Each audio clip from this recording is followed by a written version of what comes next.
हमें इस इक्वेशन के नेचर ऑफ रूट्स निकालने हैं। ये निकालने के लिए मैं इस इक्वेशन को कंपेयर करता हूं ax² plus bx plus c से, और हम a, b और c की वैल्यू निकालते हैं।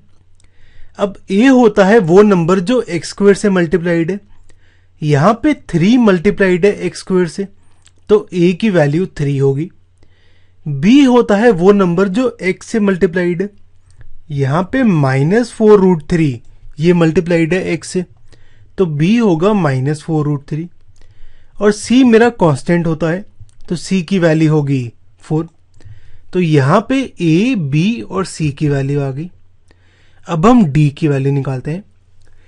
d होता है b² -4ac। मैं b, a और c की वैल्यू पुट करता हूं, ये कुछ ऐसे आता है। पहले हम -4√3 का स्क्वायर निकालते हैं।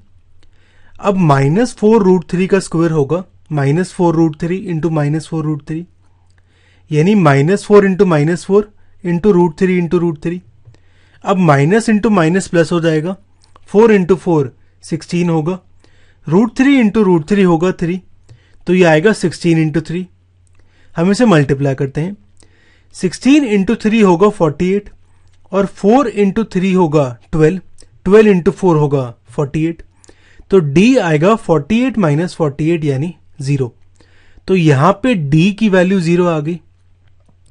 अब अगर d की वैल्यू 0 है तो मेरे यहां पे 2 इक्वल रियल रूट्स होते हैं। तो मेरे इस इक्वेशन के 2 इक्वल रियल रूट्स हैं। मैं यहां पे ये रूट्स निकालता हूं। रूट्स निकालने के लिए हम क्वाड्रेटिक मेथड यूज करते हैं। क्वाड्रेटिक फॉर्मूला में हमारे जो रूट्स होते हैं वो कुछ ऐसे होते हैं। x होता है -b प्लस माइनस √d/2 है। मैं वैल्यूज पुट करूं तो ये कुछ ऐसे आता है। माइनस और -4√3 प्लस हो जाएगा, ये कुछ ऐसे आ जाएगा। 4 और 6 कैंसिल होगा, x की वैल्यू आएगी 2√3/3। तो यहां पे मेरा रूट आ गया 2√3/3।